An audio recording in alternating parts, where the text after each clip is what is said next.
Aujourd'hui, dans notre podcast Bourdin Média, je reçois Clément Beaune, ancien conseiller d'Emmanuel Macron, ancien ministre et haut commissaire au plan. On nous écrit un scénario Bardella-Mélenchon. Vous voteriez pour qui ? Ça, c'est très douloureux. Si c'est Mélenchon contre Bardella ou Le Pen, c'est l'extrême droite qui gagne, ça c'est sûr. Je pense que Jean-Luc Mélenchon le sait, mais qui préfère avoir son deuxième tour. C'est rare qu'il y ait quand même quelqu'un d'un parti du centre ou modéré qui soit pris en flagrant délit de propos racistes ou antisémites. Je ne connais aucun homosexuel qui ne parle pas de son coming out parce que c'était un moment de stress, d'angoisse et de délivrance en même temps.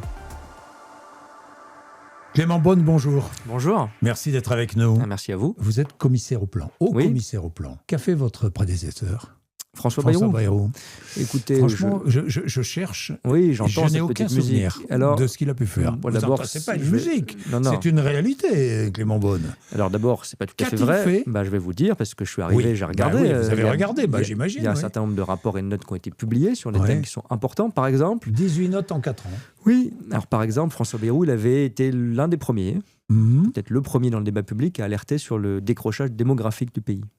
Et dit c'est ça qui détermine tout, notre capacité à financer le modèle social, notre école, s'il n'y a plus de gamins, plus de classes, on ferme les écoles dans les villages, c'est dramatique pour la cohésion nationale. Bon voilà, après moi je vais pas, il n'est pas là pour expliquer ce qu'il a fait, je ne vais pas ni faire son porte-parole, ni faire son détracteur, ce serait malvenu. Je suis bien d'accord, Clément Beaune, mais enfin 18 notes en 4 ans, pour un organisme qui emploie combien, 14 personnes, 15 personnes ? Je vais vous dire, on parle tout le temps de fusion, d'économie, d'agences qu'il faut regrouper. Je suis le seul à l'avoir fait dans l'État entre en 1200 et 1400 en France. Oui, alors de toute nature. Là-dedans, il y a aussi, ça va du château de Versailles à l'université de Limoges. Il y a des choses qui sont utiles. Il y a aussi un centre d'études prospectives et d'information internationale. Ça existe, ça ? Oui, alors c'est un centre de recherche économique sur les sujets de commerce international. C'est pas inutile dans la période qu'on vit en matière de guerre commerciale, qu'a fait d'ailleurs, dont un des économistes a fait avec nous un rapport très utile dont on a beaucoup parlé sur la Chine. Oui, ça je vais y revenir. Donc moi, la réponse claire, c'est est-ce qu'on a besoin d'un outil ? Il faut faire des économies, il faut fusionner, mais qui fait de la proposition concrète pour aujourd'hui sur le temps long. Oui, je crois. Je vous prends un exemple très concret. Allez-y. On a fait un rapport, on a beaucoup parlé de la Chine, on a moins parlé de celui-ci sur la gestion de l'eau. Qui était d'ailleurs une demande du ministère de l'écologie, pour dire quelles seront les régions qui seront, si on ne change rien, en état de sécheresse permanente à l'été 2050. Si on ne fait rien, l'été 2050, dans la moitié du pays au moins, c'est dans 24 ans. Dans 24 ans, une génération. Une génération. Ceux qui naissent aujourd'hui, ce seront des adultes en 2050. Exact. Eh bien, on aura, même, je disais 50% du pays, dans 90% du pays, 90% des départements de France, la même situation que celle qu'on a connue à l'été 2022, vous vous en souvenez ? Oui. Où il y avait des restrictions d'eau dans plus de 80% des départements français. On va vivre ça sera l'été normal. Ça veut dire quoi ? Ça veut dire évidemment lutter contre le changement climatique en général, mais très concrètement, ça veut dire qu'il faut investir dans la lutte contre les fuites d'eau sur les réseaux d'eau, mettre de l'argent sur les réseaux de conduite d'eau. Ça veut dire qu'il faut avoir une politique de sobriété l'été d'ores et déjà sur le plan agricole, sur le plan de nos usages concret, piscine, etc. Maintenant, pas parce que c'est de l'anecdote, mais parce que si on ne le fait pas maintenant, on le subira. Donc c'est un rapport très utile. Mais très concret. Oui, très concret, mais il devient quoi votre rapport très concret ? Je vais vous dire, quand on l'a justement, moi je ne voulais pas qu'il reste sur étagère, quand on l'a publié, on est allé le présenter en dehors de Paris, à Toulouse, parce que c'est la région la plus concernée, avec Carole Delga, avec justement M. Moudin, qui est ses représentants maire de Toulouse, qui s'en servent et nous ont fait part de leur expérience pour dire, par exemple, on met en place une tarification de l'eau en fonction progressive. Plus vous en utilisez, plus vous payez cher pour vous inciter à réduire un peu vos consommations d'eau. C'est une mesure très concrète. Évidemment, tout le monde dit des rapports, à quoi ça sert ? D'abord, il faut de la connaissance avant d'agir. On ne peut pas dire à la fois la politique, c'est des tweets, et se plaindre quand il y a du fond. Donc moi, je revendique cette idée du fond. Vous allez consacrer votre vie à la politique, vous pensez ? J'aime pas cette idée. Parce que... j'aime bien l'idée de consacrer, au sens de l'engagement, mais parce qu'il y a plein de choses à faire. J'ai pas envie d'être addict, mais j'ai envie. Vous êtes payé comme au commissaire au plan ? Oui, parce que c'est un emploi administratif, qui est particulier. Oui. Mais bien sûr. Combien ? Je l'ai dit publiquement, c'est des grilles, c'est de la fonction publique, c'est autour de 7 000 € net avant impôt par mois. Voilà. Donc, c'est des salaires qui sont... c'est que ça paraît élevé, c'est des salaires qui sont les salaires de la fonction publique. De la fonction publique, qu'on ne négocie pas d'ailleurs, ni à la hausse ni à la baisse, et que les hauts cadres, si je puis dire, la fonction publique, qui ont un peu de direction, ont comme salaire. Moi, je suis un fonctionnaire d'ailleurs au départ, je suis très fier de ça. J'ai travaillé avant de faire de la politique, je veux travailler et ne pas faire que de la politique, et surtout, je veux pouvoir me dire, pour moi et pour les autres, même si demain j'ai un nouveau mandat, je peux arrêter soit parce qu'on me bat, soit parce qu'on me vire, soit parce que je décide d'arrêter. Je veux pouvoir me dire, ce ne sera pas forcément toujours facile, mais je suis capable de retrouver un job, je suis capable de faire quelque chose d'autre. Parce que j'ai vu beaucoup de gens qui avaient fait depuis 15, 16, 17 ans, collaborateurs parlementaires, très militants, puis collaborateurs parlementaires, puis membres de cabinet ministériel, puis parfois élus, et puis ça s'arrête. Et ils sont désemparés. Ils ne savent rien faire d'autre. Oui. Et ils sont désemparés. Quand vous êtes désemparé, qu'est-ce qui se passe ? Vous êtes prêt à tout.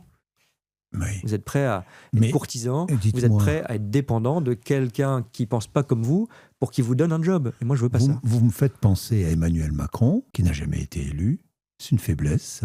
Il a été élu président de la République. Oui, quand même. Oui, mais avant d'être élu président de la République. Je veux dire par là que quand on n'a pas exercé localement, à la tête d'une ville ou comme député. On est très paradoxaux parce que. Oui. On dit aux politiques... Je dis ça parce qu'on en parle beaucoup pour Bardella, par exemple, aussi. Oui, j'y viens. Mais en général, on dit aux politiques, il ne faut pas que vous soyez des professionnels de la politique. Attention, il ne faut pas avoir fait de la politique toute votre vie parce que vous savez faire que ça, c'est pas un métier. Et vous ne savez pas ce que c'est que d'aller dans une entreprise ou une administration le matin et faire autre chose. Bon, on a raison de dire ça. Et en même temps, quand les politiques, ils n'ont pas fait tout le cursus classique, si je puis dire, ils sont un élu, un conseil municipal, puis un député, puis un ministre, puis éventuellement président, on dit mais qu'est-ce que c'est que ça ? Ils ne connaissent pas le parcours. Bon, donc c'est les Français qui ont choisi. Ils ont choisi à l'époque, 2 fois, en 2017 et en 2022, un président, un candidat, puis un président qui n'avait pas été élu avant. C'est leur choix, ils savaient. Bon, et puis peut-être demain, ils voudront un président qui a au contraire eu 40 mandats avant. Bon, mais vous verrez que c'est des cycles en politique. On a un jeune président qui n'avait pas été élu avant, on dit oh là là, c'est catastrophique. Et puis demain, quand on aura peut-être une présidente ou un président... On n'aura pas un jeune président dans un an. Je ne sais pas, mais en tout cas, ce qui est sûr, parce qu'il y a d'autres caractéristiques. Macron, je ne le résume pas à un âge. Mais vous qui connaissez bien la politique. Oui, alors personne ne peut tout prédire. Mais oui. En tout cas, avant, c'est difficile. En tout cas, les gens veulent une forme de changement, toujours, oui. De style, de comportement, de génération, ça dépend. Regardez le cycle, si je puis dire, récent. Chirac, Sarkozy, Hollande. Chirac, on disait, de manière un peu excessive d'ailleurs, il ne fait plus rien, c'est un homme âgé, il n'est pas réformateur. Et ensuite, on a eu un assez jeune président qui était Nicolas Sarkozy. On disait c'est formidable, l'énergie, la modernité. Et puis au bout de 5 ans, certains, les mêmes parfois, on dit on est fatigué, il parle beaucoup, on le voit tout le temps. Et puis François Hollande, il a dit je vais être un président normal. C'était par contraste, par opposition même.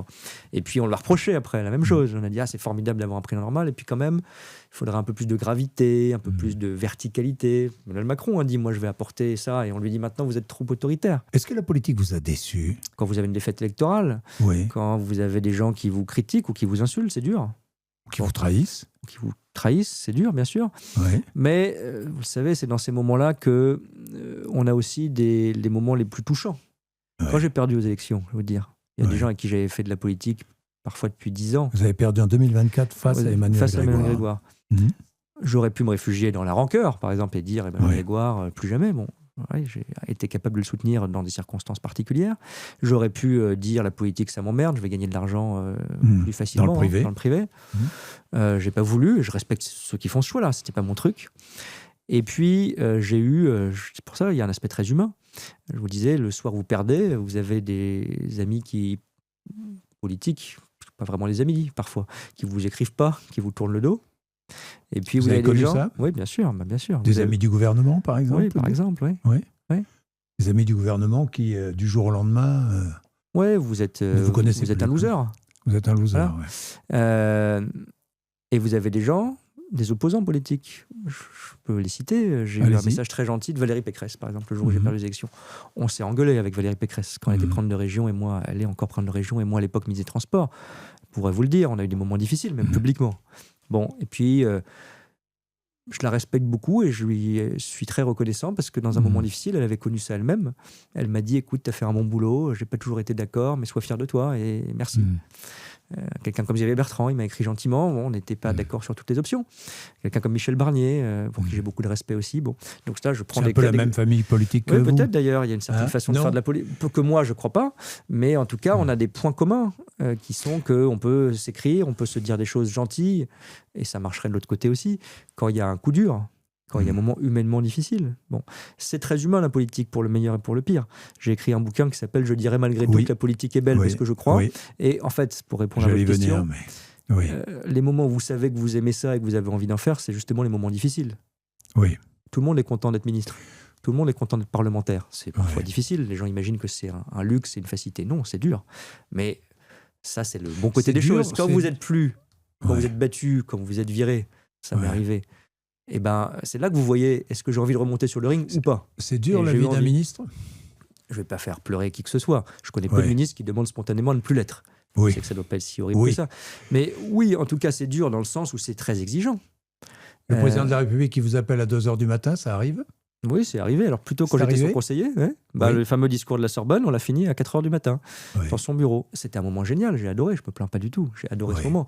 Vous êtes avec le président de la République française, en train d'écrire un grand discours sur l'Europe qu'il va prononcer le lendemain, et vous retrouverez une partie de vos mots dans sa bouche, et ensuite dans son action. C'est très grisant, très satisfaisant, très gratifiant. Donc moi j'ai adoré les moments même où je bossais beaucoup, c'est très dur, etc. Mais c'est pas vrai que c'est une espèce de oisiveté luxueuse, c'est pas du tout ça. Être maire ou être président de région ou être ministre, quelle que soit la sensibilité politique, voilà. Je cherche pas du tout à ce qu'on plaigne les politiques. Je dis simplement, si on en dégoûte tout le monde, on se retrouve avec les pires. Pire, ça peut être plusieurs choses, les extrémistes pour moi, mais aussi des gens qui n'ont pas le sens de l'extrême gauche et l'extrême droite. Oui, des gens pour qui vous, n'ont pas c'est le RN et LFI, l'extrême gauche. Et avec un danger de l'extrême droite qui est le plus fort. Et c'est aussi des gens qui n'ont plus le goût de l'intérêt général, qui n'ont plus le sens du fond. Si on fait de la politique sans idée et sans ligne, on n'y arrive plus. Il y a un point sur lequel je regrette de ne pas être allé au bout, mais faute de temps. C'est qu'on avait commencé à mettre en place avec les régions d'ailleurs un pass train pour les jeunes, pour rendre le train moins cher. On l'a testé un été, puis ça a été abandonné, je regrette. Quel dommage. C'est très dommage, je pense qu'il a été un peu mal... Parce que abandonné. Parce que ça coûte un peu de sous. Qui s'y est opposé? Bercy? Oui, parce qu'il y avait des économies à faire. Bon, voilà, je peux comprendre. Mais à ce moment-là, il ne fallait pas le lancer. Quand on l'a lancé, il faut continuer. Sur le dos des jeunes, quoi. Oui, un peu, mais oui. Et surtout, ça revient à ce qu'on disait sur les symboles, au bon sens du terme. Il faut qu'on fait de l'écologie. Il y a des contraintes dans l'écologie, il faut reconnaître, parce que décarboner, ça ne se fait pas comme ça. On a tous adapté d'ailleurs nos vies depuis 20-30 ans. Aujourd'hui, tout le monde en France, ou presque, je crois, trie ses déchets. Bon, on ne le faisait pas il y a 20 ans. Moi, je me souviens quand c'est arrivé chez moi, les poubelles différentes dans les immeubles à Paris, tout le monde disait ça emmerde tout le monde. Faut être honnête. Bon, maintenant, tout le monde dit c'est normal. Et si vous ne le faites pas, on dit vous n'êtes pas un bon écolo et on a raison.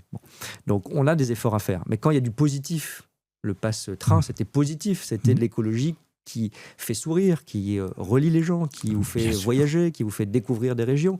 Je vais vous prendre cet exemple. On avait lancé, c'était l'Europe toujours, un passe franco-allemand pour le 60e anniversaire du traité de l'Élysée. Il y avait 60 000 passes qui étaient offerts à des jeunes gamins en France et en Allemagne. Le site, il a planté au bout de 5 minutes. Parce qu'il y a eu trop de demandes. Presque 1 million de connexions. 1 million de connexions. Bon, plus que pour les grands concerts. Donc on voit les aspirations. Oui, les aspirations. Et tout le monde se moque de ces aspirations. C'est-à-dire que il faut être cohérent. C'est-à-dire que dans les sphères du pouvoir, on ne se... Non, on ne se moque pas. On se moque, si. Mais je trouve que on ne retient pas. Ça revient avec la vision. Ça revient à la vision. Oui. Il faut qu'on assume qu'il y a des efforts à faire sur la retraite, sur l'écologie, sur des changements importants, parce que sinon on va se planter. Sur les finances publiques. C'est des efforts, ça, c'est pas, on peut pas dire autrement. Mais qu'il y a aussi du positif en parallèle. Pas pour donner le petit goût sucré, pour faire avaler le salé, comme on dit parfois. Pas ça. Mais pour dire aux gens, il y a une direction. Si on veut la décarbonation, comme on dit pas très joliment, c'est-à-dire l'écologie, on fait des efforts, on change nos comportements, on prend un peu moins la voiture quand c'est possible, etc. Mais on accompagne des gens qui galèrent et qui ont besoin de la bagnole. On accompagne, ça s'appelle le leasing social, le changement vers l'électrique pour les plus modestes. Et puis on donne de l'espoir à des jeunes qui vont porter cette transformation. Il ne faut pas juste leur dire faites des marches sur le climat et puis ça sera super. Il faut donner comme le passe-rail. Je pense qu'en réalité, notre système présidentiel, il crée du désamour. Parce qu'on attend tellement d'un président, que ce soit Emmanuel Macron, François Hollande, Sarkozy, Chirac avant, etc. On attend tellement d'un président qu'on est toujours déçu. Il faut qu'on remette un peu d'équilibre, qu'on renforce le Parlement, qu'on renforce le Parlement à travers la proportionnelle qui permettrait d'avoir des coalitions. Et je vais même aller jusqu'à une idée originale. Je pense qu'on devrait voter pour le Parlement avant de voter pour le président. Comme ça, on voterait pour le programme et pour une coalition de fond. Donc des législatives avant la présidentielle. Parce que comme ça, il y aurait un Premier ministre qui serait issu de cette coalition parlementaire, avec une négociation, un programme. Et avec un vote dès l'âge de 16 ans. Alors, j'ai dit ça aussi, c'est vrai. Vous avez dit cela. Alors, j'y tiens un peu moins pour être honnête, mais je pense que c'est une piste. Moi, je pense qu'il faudrait commencer par regarder ce que ça donne aux élections locales. Est-ce qu'il y a une mobilisation ? Je pense que ce serait un apprentissage civique de dire sur une élection de votre ville, de votre municipalité, de votre village. Une manière de lutter contre l'abstention ? Oui, alors certains disent qu'il y a déjà de l'abstention chez les jeunes de 18 ans, donc si vous mettez 16 ans, est-ce que ça va ? C'est vrai, mais c'est pas parce qu'il y a de l'abstention pour les jeunes de 18 ans qu'on a rehaussé à 20 ans. Donc, vous voyez, l'argument est réversible. Non, moi, je pense que ça serait un geste de confiance à l'égard des jeunes. Je ne suis pas dans la démagogie, c'est pas parce que vous donnez un bulletin de vote que tout change. Bon. Mais ça responsabiliserait.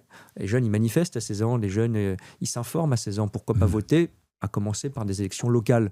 Ça donnerait une forme de responsabilité. Je dis ça parce que cette distance prise par le citoyen vis-à-vis de la politique doit inquiéter tous les responsables bien sûr, politiques. Pour moi, pour vous, c'est la première chose, la réforme des institutions. Je pense que... ça permettrait de rapprocher les Français du pouvoir. Mais je vais vous dire, on est un des pays européens où de l'exercice du pouvoir. Mais alors pas seulement pour le cliché, mais ça serait efficace. Pourquoi ? On est un des pays en Europe, vous regardez les pays scandinaves, vous regardez l'Allemagne, ils ont le problème, mais ils arrivent à faire des grandes réformes économiques avec plus de confiance que nous. Alors qu'ils ont des coalitions parlementaires beaucoup plus fragmentées, les Pays-Bas, le Danemark, etc. Nous, on a un système, en théorie, ça devrait être formidable. On devrait appuyer sur les boutons et les réformes se feraient. On a en général un président, une majorité qui en découle, dans la plupart des cas, très nette, et on n'arrive pas à faire la réforme des retraites, et on n'arrive pas à faire des grandes réformes économiques, on n'arrive pas à redresser nos finances publiques alors que les autres le font un peu plus et un peu mieux que nous. Pourquoi ? Parce qu'on n'a pas la culture du compromis et de la responsabilité partagée. Les gens, ils prennent comme une trahison le fait de faire des compromis. Quand vous dites mon candidat de premier tour, il faut absolument la culture du compromis. C'est l'une des solutions pour réhabiliter la politique, j'en suis sûr. Pour redonner à la politique le sens qu'elle a perdu. Les gens prennent ça pour de la faiblesse. Au contraire, c'est de la confiance. Parce que quand vous avez la proportionnelle, vous pouvez choisir votre parti de cœur et après, ils feront des compromis. Ça sera assumé. Mais les gens ne votent pas aussi parce que les politiques n'ont pas tenu leurs promesses. Emmanuel Macron, qui nous avait dit « je ferai baisser l'extrême droite ». Alors, il a tenu des promesses. Elle n'a jamais été aussi haute. C'est vrai, parce que ça se décrète pas, et j'en prends ma part de responsabilité. J'ai été au gouvernement, j'ai été député avec les macronistes, comme on dit, donc j'en prends ma responsabilité. Elle est partagée, je pense qu'LFI a fait beaucoup monter l'extrême droite, mais on a notre part de responsabilité, on était au pouvoir. Mais ça, faire reculer l'extrême droite, vous le décrétez pas. La France s'appauvrit. Alors attendez, je vais y venir. Mais justement parce que je pense que quand vous avez des réformes qui sont imposées par un camp à un autre, ça crée de la tension et de la défiance dans la société. Mais quand il y a des compromis, eh bien ça marche mieux. Pour qui avez-vous voté au second tour de la municipale à Paris ? Je l'ai dit avant, comme ça j'étais transparent, pour justement que je n'ai pas le révéler après. J'ai voté pour Emmanuel Grégoire à Paris. Vous l'avez annoncé 2 jours avant le second tour. Pourquoi pas avant ? C'est pas un choix évident. C'est d'abord jusqu'au 15 mars, jusqu'au premier tour, moi j'étais engagé auprès de Pierre-Yves Bournazel, sincèrement engagé avec Pierre-Yves Bournazel. Mais dès le soir du premier tour, vous auriez pu dire il faut non, parce que d'abord moi je voulais qu'on se maintienne. Je voulais qu'on se maintienne. J'ai d'abord mené ce combat-là. Ça a duré 24 heures, ou pas tout à fait 24 heures. Pourquoi est-ce que vous ne vous êtes pas maintenu ? Il n'y avait pas une majorité de colistiers de Pierre-Yves Bournazel. Après, il y a des circonstances collectives, politiques, je comprends. Moi, j'avais dit dès le départ... De fortes pressions ? Je ne sais pas si on peut placer les pressions, mais des choix, que dans un collectif, dans un parcours politique, dans un parti politique. Pierre-Yves Bournazel est secrétaire général d'Horizon. Édouard Philippe, d'autres leaders politiques ont insisté sur l'idée qu'il fallait l'alternance et que pour l'alternance, il fallait cette fusion et cette union du centre et de la droite. Certains ont dit Bournazel, Beaune nous ont trahis. J'ai entendu ça. Alors ça, d'abord, si on a trahi, on est con. Parce que trahir pour rien, pour un poste... Moi, je ne donne pas de leçons aux autres. Je constate que certains qui avaient dit beaucoup de mal de Mme Dati jusqu'au dimanche soir du 15 mars sont allés fusionner. Très bien, c'est les règles d'entre-deux tours. Moi, on ne peut pas me reprocher grand-chose. Je n'ai demandé aucun poste. J'ai renoncé. J'aurais pu aller... J'étais 3e de la liste, sur la liste fusionnée avec Mme Dati. J'aurais pu réclamer un poste. Je l'aurais eu, sans doute, de conseiller de Paris. Encore une fois, je ne donne pas de leçons aux autres. Je dis mon choix à moi. Donc, j'ai trahi qui ? J'ai trahi quoi ?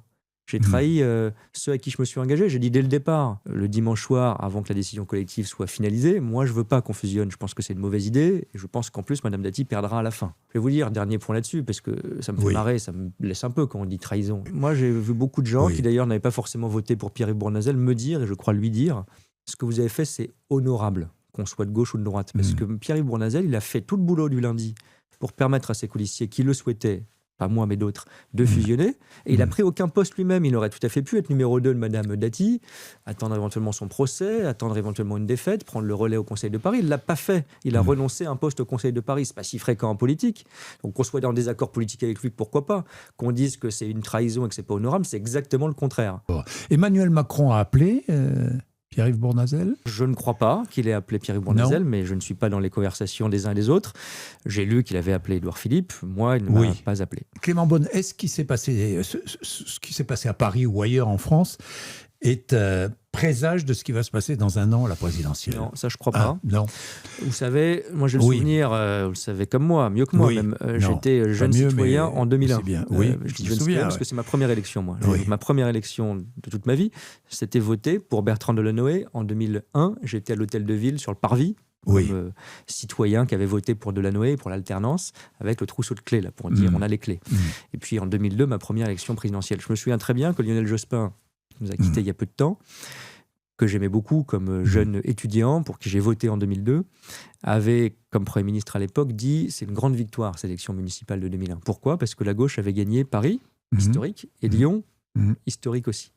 Et vous savez comme moi que la gauche avait en fait perdu cette élection municipale. Très mauvais score à Blois, dans beaucoup de villes moyennes, etc. Bon, et là aussi, on avait, parce qu'on est aveuglé parce que par quelques villes, par sa ville ou par la capitale, on avait tiré des mauvaises leçons sur le rapport de force politique en 2001 qui avait abouti en 2002 en fait à une droite, c'est même une extrême droite très forte. Là, la droite a fait des bons scores d'ailleurs dans le pays quand on regarde. Mais effectivement, Paris-Lyon-Marseille, c'est resté à gauche. Il y a une différence sociologique entre les grandes métropoles et d'autres territoires français. Ça pose des problèmes d'ailleurs de cohésion.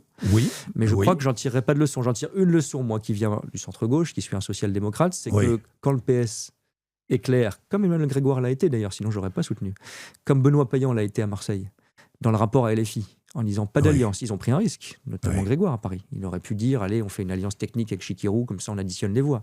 Il l'a pas fait, il a quand même gagné. Payan, il a été très clair avec LFI, il a gagné. Il y a beaucoup de villes où le PS n'a pas été clair avec LFI, c'est maqué, si vous me permettez l'expression, avec LFI. Il y a des électeurs de gauche et du centre, mais même de gauche, socialistes, qui sont allés voter pour quelqu'un d'autre parce qu'ils rejetaient l'alliance. Ils ont voté Moudinque à Toulouse, ils ont voté à droite à Clermont-Ferrand, parce qu'ils ont dénoncé cette alliance avec LFI. Ça, c'est une leçon. Je pense que ça veut dire que quand le PS, c'est une gauche normale, responsable, républicaine, pas LFiste, c'est une leçon pour la prochaine présidentielle. Ça oui, d'ailleurs, j'ai l'impression qu'ils sont en train d'en tirer les leçons parce qu'ils sont en train de discuter de manière un peu virile, un peu vive, au bureau national du PS sur la ligne politique. Donc il faudra un candidat de centre-gauche, quoi. Si j'ai bien compris, aux prochaines élections présidentielles. Je pense que pour le pays, ce serait une bonne chose. Il y en a qui sont à la droite. Alors alliés à la droite. Parce que on nous écrit déjà. Il y a le centre entre les deux. Oui, mais on nous écrit déjà le scénario de l'année prochaine. On nous écrit un scénario Bardella-Mélenchon.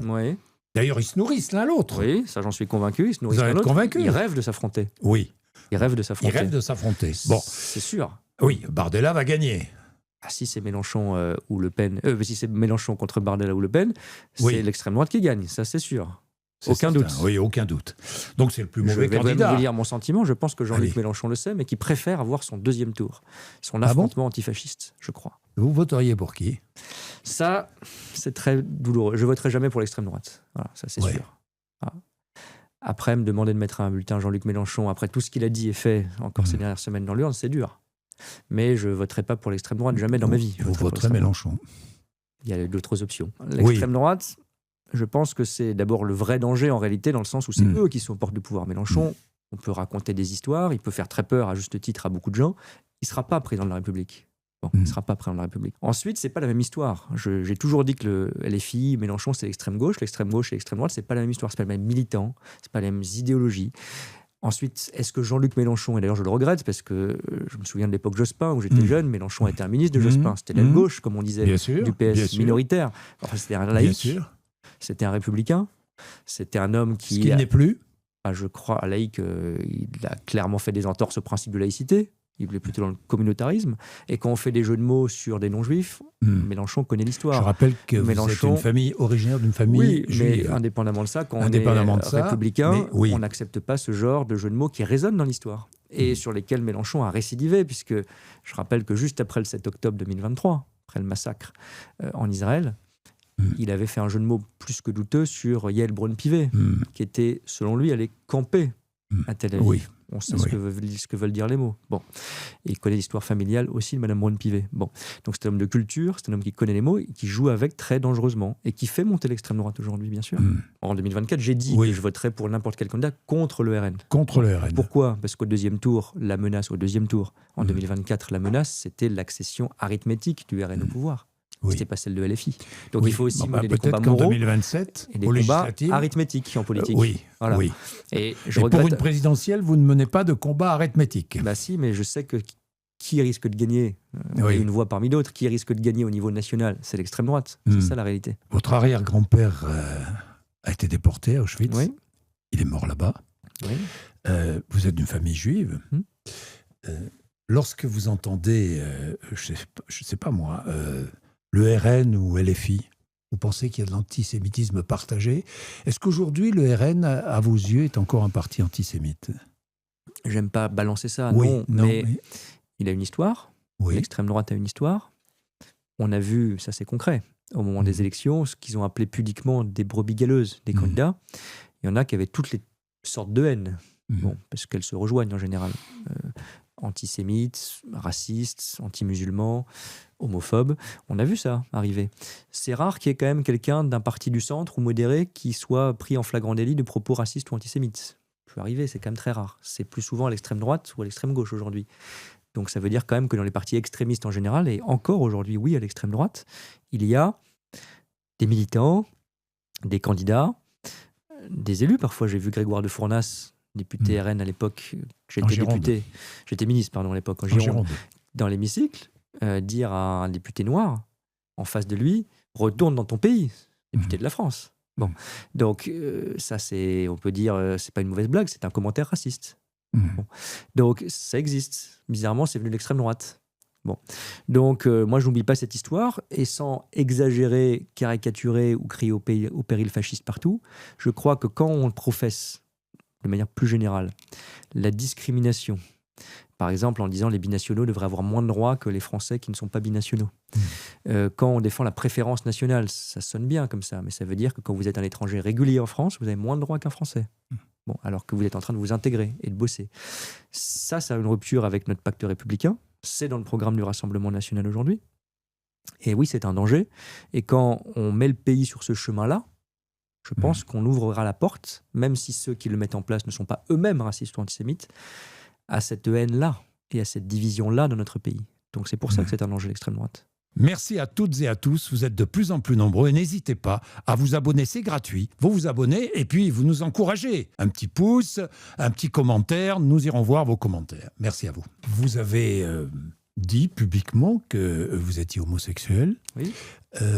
Est-ce que ça a été un frein dans votre carrière ? Est-ce que depuis, non, pas du tout. Vous n'avez jamais, dans le milieu politique, non, je parle. Ça n'a pas été un frein. Je ne veux pas inventer des problèmes là où il n'y en a pas. En revanche, j'ai connu plutôt moins que d'autres, mais j'ai connu, même moi, je veux dire, plutôt jeune, à Paris, en 2026 ou les années précédentes. Oui, des commentaires homophobes d'abord. Les réseaux sociaux, on en parlait encore tous les jours. Hein. Tous les jours. J'en ai eu encore hier. Voilà. Sale tapette. Bon, voilà. Au lieu de, je mets une opinion sur un réseau social, au lieu de me dire je suis pas d'accord, ou même dégage, ou même salaud, comme je disais tout à l'heure, ça serait déjà un peu mieux. Mais sale tapette, je vois pas ce que ça a à voir avec l'affaire. Enfin, bon, voilà. Et avec la politique. Et avec la politique. Bon. Donc ça existe. Bon. On s'habitue malheureusement, on s'endurcit un peu. Mais plus concrètement, je l'ai connu dans la rue. J'ai connu, comme malheureusement beaucoup de jeunes gays ou de jeunes lesbiennes, ou moins jeunes d'ailleurs, quelqu'un qui un jour m'a filmé avec son téléphone parce que j'embrassais un garçon dans la rue, en disant quelle honte, c'est honteux. Et j'ai cru qu'il allait nous taper. Il l'a pas fait, il est parti, mais bon, voilà, ça arrive à d'autres. J'ai connu quelqu'un qui m'a coursé parce que j'avais tenu la main de mon compagnon de l'époque. On s'était quittés, il nous avait suivis, il m'avait coursé ensuite dans la rue à Paris, boulevard de Sébastopol. Voilà, je me plains pas, j'ai pas vécu de problème majeur. Et la société n'a pas évolué. Si. Elle a évolué quand même. Oui, bien sûr. Je compare pas du tout ce que je vis moi avec ce que peuvent vivre d'autres jeunes dans d'autres villes où c'est plus dur, dans d'autres pays où c'est évidemment beaucoup plus dur, même en Europe. Sans parler de ceux qui pénalisent encore jusqu'à la peine de mort l'homosexualité avec des reculs, on le voit en Afrique, au Sénégal récemment par exemple. Donc c'est pas un chemin univoque comme ça vers le progrès, vers les droits. Il faut toujours se battre et être vigilant. Moi, j'ai eu plutôt de la chance d'être un jeune qui a fait sa vie étudiante, sa découverte de la vie amoureuse dans les années 2000 à Paris.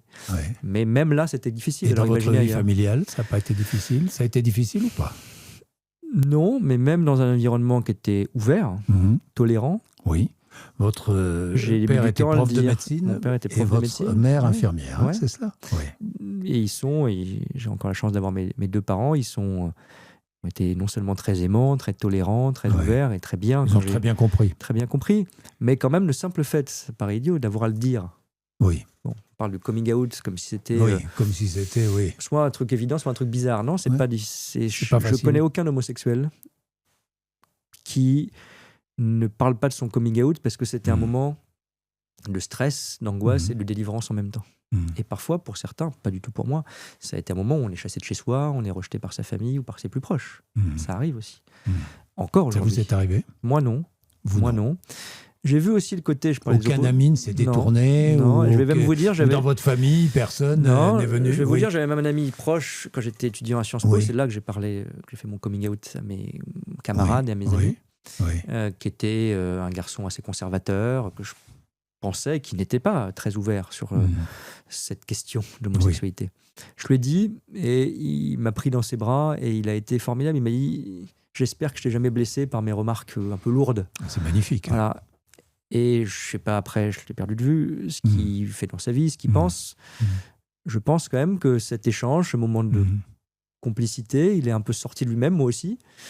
Et c'est une petite leçon de vie et de tolérance.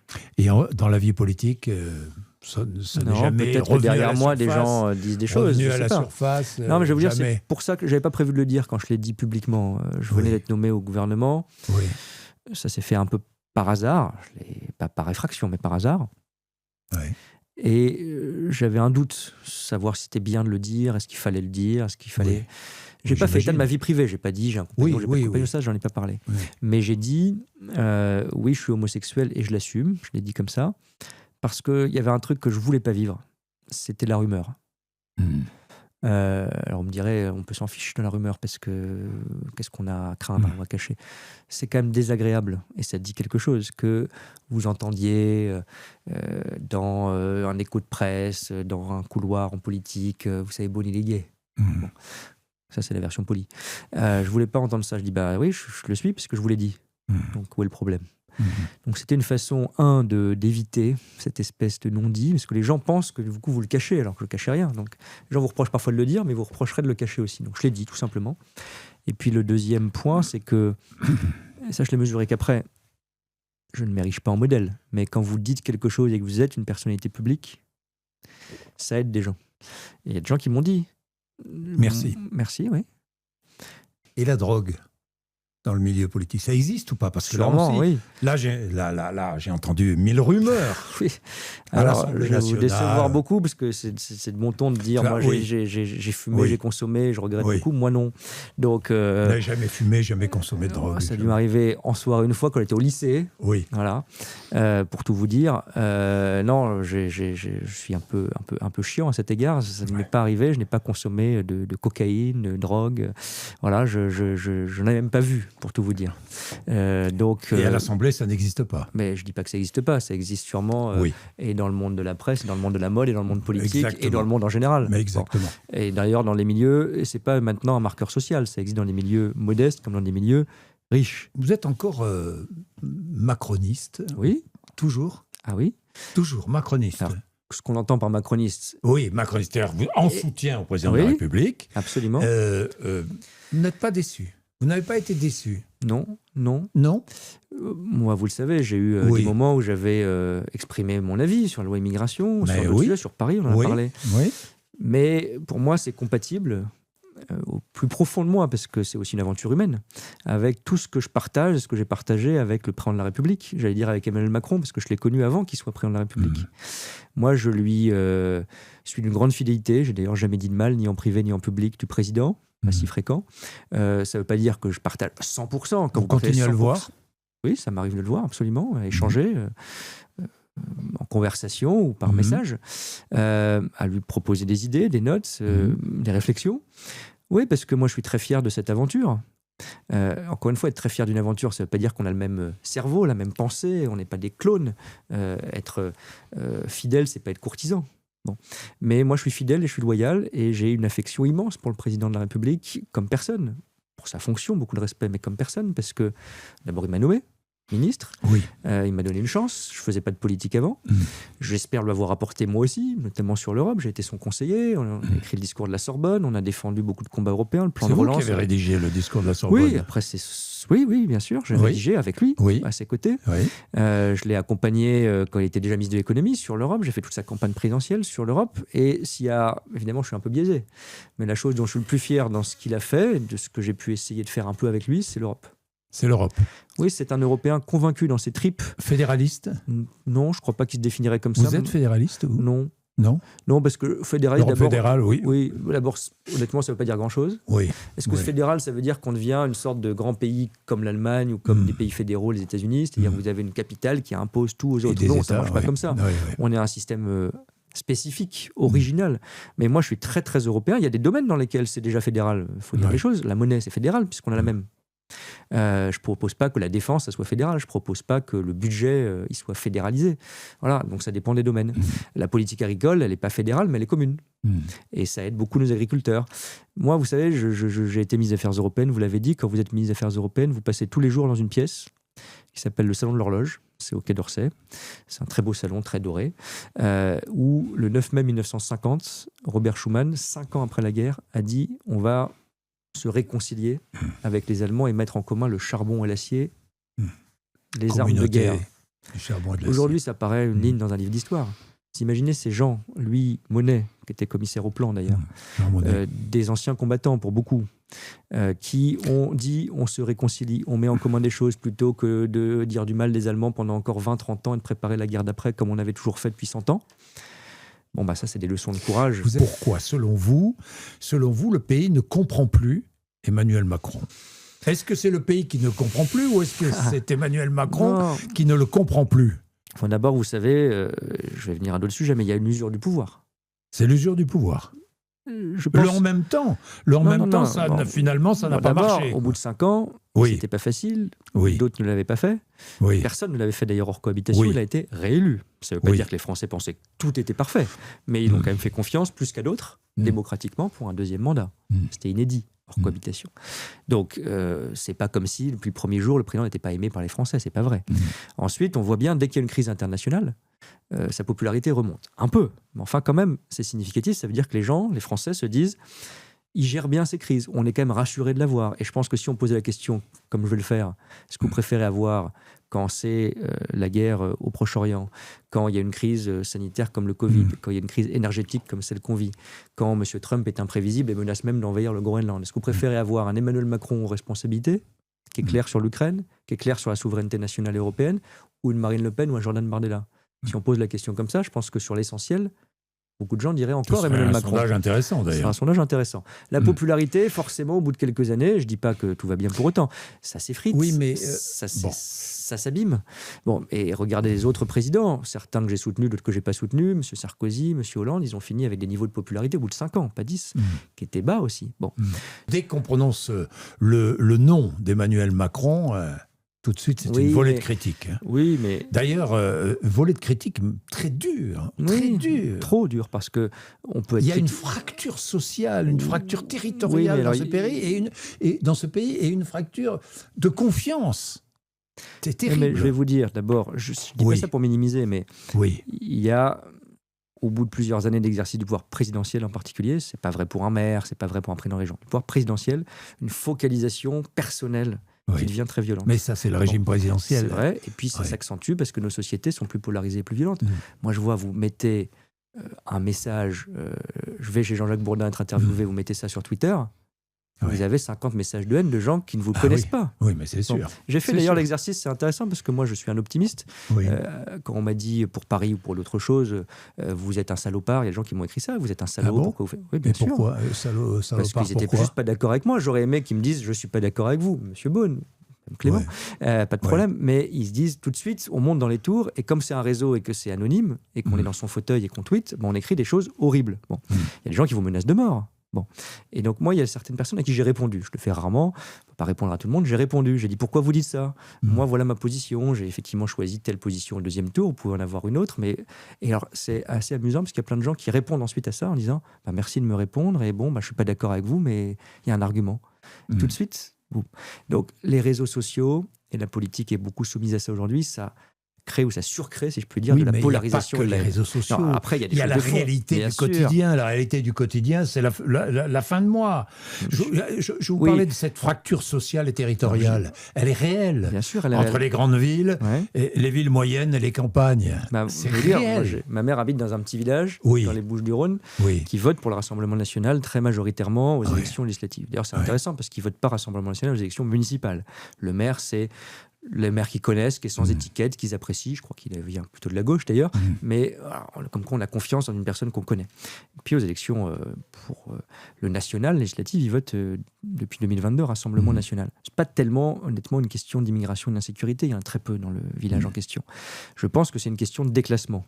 C'est une question de pouvoir d'achat, mais je dirais plus loin, c'est une question de déclassement.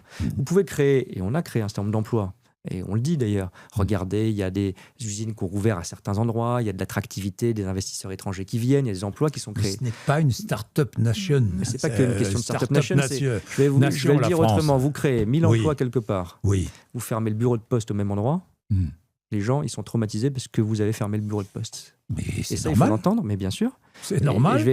Je vais dans ce sens-là. Je le partageais comme Idées Transport. Vous fermez une gare, vous fermez une ligne, c'est un drame pour un village ou pour une région. Donc je crois, là je le dis pour nous, mais c'est nous qui dépassent les macronistes, si je puis dire, on n'a pas fait assez attention, je ne dis pas des symboles, parce que le symbole, c'est l'impression que c'est anecdotique, à des éléments qui sont de cohésion nationale et d'identité nationale, comme nos services publics, comme parfois des services de proximité. L'aménagement du territoire. L'aménagement du territoire. Vous savez, je suis au plan maintenant, c'est au plan qu'on a créé la DATAR. La DATAR, c'était ce qui faisait une direction de l'aménagement du territoire. On a vécu pendant 70 ans, jusqu'au début des années 60, quand on a créé la DATAR justement pour prendre le relais, sur un plan qui s'appelle le plan Fraissinet, un ministre de la Troisième République, 1878, qui a créé toute la carte. Et ensuite, on a fait des travaux. Toutes les lignes de chemin de fer, les canaux et les routes de France, jusqu'à 1878-79, jusqu'à 1945 et même début des années 50 et 60. Il y avait une vision. Et on a dit, il faut que pour construire la Troisième République, il y ait une école, il y ait une gare, il y ait un bureau de poste. Pourquoi n'a-t-on plus cette vision ? Pourquoi est-ce que vous n'avez plus ? Parce qu'on ne va pas refaire la même chose. Maintenant, c'est l'heure du numérique. Autrement. Parce que les gens recherchent de la confiance et de la proximité. Mais les politiques s'en aperçoivent pas ? Si, au pouvoir ? À Paris, pas assez. Emmanuel Macron ne s'en est pas aperçu. Si, bien sûr. Mais pas assez. Nous tous, pas assez. Et oui. Bien sûr. Oui. Mais vous me dites, c'est quoi la réponse à ce sentiment de déclassement ? C'est créer de l'emploi d'abord, parce que quand vous n'avez pas de job, vous pouvez faire tous les discours que vous voulez aux gens, la fin de mois sera difficile. Et on a créé des jobs. Mais il ne faut pas seulement créer des jobs, il faut aussi que la question du logement soit traitée, que la question des services publics soit traitée, et c'est dur. Et c'est dur. Et ça, je le dis, d'ailleurs, Macron, il faut lui rendre cette justice, a eu cette intuition très tôt, contre beaucoup de gens dans l'appareil d'État, de dire il faut qu'on arrête de fermer des sous-préfectures, il faut qu'on mette ce qu'on appelle des maisons France Service, qui sont quand même du service public de proximité. Il faut faire plus dans ce sens-là. Et ça, j'en suis sûr, c'est des lieux de socialisation, c'est des lieux de confiance, c'est des lieux de proximité. On est dans un pays vieillissant. Dans un pays vieillissant, il faut qu'il y ait plus d'humanité. L'impression donnée, c'est que ce pouvoir est favorable aux plus riches et néglige ou méprise. J'emploie le mot mépris parce que j'entends ça. Vous aussi. Le président de la République nous méprise. Je ne crois pas que ce soit la réalité. Non, mais oui, je le connais. Vous l'entendez. Bien sûr que je l'entends. C'est peut-être pas la réalité, mais c'est le sentiment. Alors, je vais vous donner une chose. Je vous ai dit, cette question très proche de service public, je pense que c'est une clé. Je prends un exemple. Je fais toujours sourire mes amis, parce que je suis obsédé par cette ligne de chemin de fer, Paris-Clermont. Le Paris-Clermont, pour moi, c'est le symbole du problème français. On a fait des TGV, c'est formidable. Ça, c'est sûr. On a fait des TGV, c'est une fierté française, c'est formidable. Tout le monde est fier du TGV. Vous le prenez, vous allez dans le sud, vous prenez le TGV. Formidable. C'est un outil de développement économique, de fierté nationale. Mais à côté de ça, on n'a pas mis l'argent, qui aurait été moins cher d'ailleurs, sur l'entretien de Paris-Limoges, de Paris-Clermont. Mais pourquoi ? Parce qu'on a fait des choix collectifs, pour le coup, qui étaient innovation, grande vitesse en l'occurrence. Et on a oublié parfois qu'il y avait toute une France. Certains disent la diagonale du vide, on disait à l'époque du désert français, on l'a dit ensuite des gilets jaunes, de la périphérie. Tout ça, c'est la même chose en réalité, qui s'est senti abandonné, Mais ça date pas de nous et d'Emmanuel Macron, mais il faut y répondre. Non. Et il y a un truc qu'on a réussi, justement, avec la DATAR, avec l'aménagement du territoire, avec le TGV, c'est qu'on a rééquilibré entre Paris et les grandes métropoles. Maintenant, plus personne dit qu'être à Bordeaux, à Montpellier, à Toulouse, c'est pas attractif. C'est attractif. Oui. Il y a une vie sauf culturelle. Quand on est à Clermont-Ferrand. Mais quand vous êtes à 50 km du centre-ville, ou même à 20 km du centre-ville de Paris, de Clermont, de Nantes, de Marseille, c'est une autre vie. C'était là les Gilets jaunes, c'est pas pour rien. Non, c'est vrai. Oui, mais alors pourquoi aujourd'hui il n'y a plus cette volonté qu'il y avait il y a 30 ou 40 ans ou 50 ans? Parce que quand on dit, vous voyez, c'est la souffrance, on a tout un discours, notamment à l'extrême droite, mais même à l'extrême gauche, qui devient décliniste en disant, vous avez raison, il y a un manque de services publics, donc il faut revenir au plan Freycinet, à la Troisième République et aux petits bureaux de poste partout. C'est pas ça qui va se passer. Bon. En revanche, on peut avoir une fierté nationale. Moi, je suis très frappé d'ailleurs, tous les moments où on parle positivement du président, positivement de notre pays. C'est quoi? C'est Notre-Dame. Parce qu'on est fiers et qu'on a fait vite. C'est les Jeux Olympiques et Paralympiques, parce que le monde nous regarde. C'est récemment, quand le président de la République a fait ce discours devant le sous-marin français, c'est pas le quotidien, mais c'est notre défense, c'est notre sécurité, c'est notre fierté, ça parle aux gens. Et il y a une vidéo qui a été la plus virale, je crois, de tous les derniers mois en France. Je ne sais pas si vous l'avez vue. C'est celle où on montrait la France des années 70-80 un peu rêvée. On construisait les centrales nucléaires, le Concorde, le TGV, etc. Les jeunes qui regardent ça aujourd'hui, ils n'ont jamais vu un Concorde. Et ceux qui sont un peu plus vieux comme moi, ils n'ont jamais pris le Concorde. Mais on était quand même fiers parce qu'on avait une vision commune. Et donc je pense que l'aménagement du territoire, ça paraît très technique. C'est vital dans le retour de cette confiance. Et vous voyez un homme ou une femme capable justement de donner cette j'entends vision. Pas ça aujourd'hui, non? Non. Avant la présidentielle de 2027, vous en voyez une? Non. Il y en a que je trouve sérieux, que je trouve compétent, mais je pense qu'il faudra ajouter cet élément de vision. Ça fait que commencer. Et vous ne voyez personne là. J'entends pas. Non, c'est pas que je vois les gens capables de le faire. J'entends pas ce discours-là de la fierté. Et d'ailleurs, je suis convaincu que ce qui a marché, c'est pas le programme en 2016-2017 pour Emmanuel Macron. C'est la fierté, le positif. L'élan. Forme d'élan. Et ça marche comme ça, une présidentielle, et ça marche comme ça, pas simplement pour gagner, pour le principe de gagner, pour embarquer le pays. Après, c'est dur parce qu'il y a une attente. Et donc, le risque, c'est un peu de décevoir. C'est pour ça que je dis, il faut de la vision, et il faut que dans nos institutions, tout le monde dit, ça emmerde tout le monde, les institutions. C'est le préalable. Parce que quand vous avez une institution qui marche, quand vous avez des compromis qui fonctionnent, quand vous avez un parlement plus fort, un président qui est un peu moins tout-puissant, vous créez dans le pays quelque chose qui est un peu moins focalisé sur la haine, sur la polarisation et sur une seule personne. Bien, la haine qui est nourrie aujourd'hui, vous avez raison, par les réseaux sociaux, mais vous avez vu ce qui se passe dans certaines municipalités. Oui, c'est très grave parce que les maires étaient un peu préservés de ça. Et c'est terminé. On l'a vu avec un maire, vous vous souvenez de Vincent Jeanbrun au moment des émeutes, attaqué dans sa famille. Exactement. Et des maires, là, aujourd'hui, je vais vous dire, moi j'ai été très choqué aussi, c'est arrivé il y a quelques jours, par le discours d'installation du nouveau maire de Saint-Denis. Bon, il y avait Mathieu Hanotin, le maire sortant. Socialiste, on aime, on n'aime pas, il a été battu, il l'a reconnu. Il a fait un discours très sobre en disant « J'ai été très honoré d'être votre maire et je serai un opposant constructif, vigilant, je crois. » La réponse du maire élu, avec des supporters dans la salle qui applaudissaient et qui huaient les opposants, c'est pas ça la démocratie. C'était de dire maintenant il faut prêter allégeance. Mais oui, mais c'est inquiétant. Très inquiétant. Parce qu'il y a l'impression que la politique, c'est un combat à mort. Notre société est en train de se déliter. Non, je crois pas. Je suis un peu grandiloquent. Mais non, je crois pas. Mais en revanche, elle se délite si chacun dérive même un tout petit peu vers ce type de choses. Moi, parfois, je vais vous dire, il y a des... Je suis modéré, je suis un nuancé, je ne suis pas un excité. Parfois, je me dis, il ne faut pas céder à la tentation du tweet qui répond à telle vidéo, à tel commentaire, parce qu'on alimente, même à petite échelle, cette espèce d'abord de concentration sur l'urgence et sur les petites choses du quotidien. C'est pas ça la politique, c'est quand même le long terme. Et puis on prête le flanc, à une forme de violence. Et il faut retrouver, mais les soirées électorales deviennent violentes, les installations des maires deviennent violentes, les campagnes municipales et présidentielles deviennent violentes. Moi, je suis convaincu, c'est ça qui me rassure, que les Français n'aspirent pas à ça. On est un peu entraînés collectivement dans ça, c'est pas de l'aspiration. D'ailleurs, on l'a vu dans des élections municipales, je reprends mon exemple, à Paris, Emmanuel Grégoire, c'était un tempérament plutôt apaisé. Les maires socialistes qui ont gagné, c'est ceux qui ont été clairs avec la France insoumise qui C'est pour ça que Rachida Dati a perdu? Parce qu'elle n'était pas très apaisée? Oui, je pense qu'il y avait un manque d'apaisement, bien sûr. Oui, un manque d'apaisement. Oui, donc si on est honnête, là je parle comme citoyen, comme Français de cœur, on a nos paradoxes, quoi. C'est ce qui fait notre charme aussi. Mais c'est dur de gouverner ce pays. Merci. Merci à vous. Merci.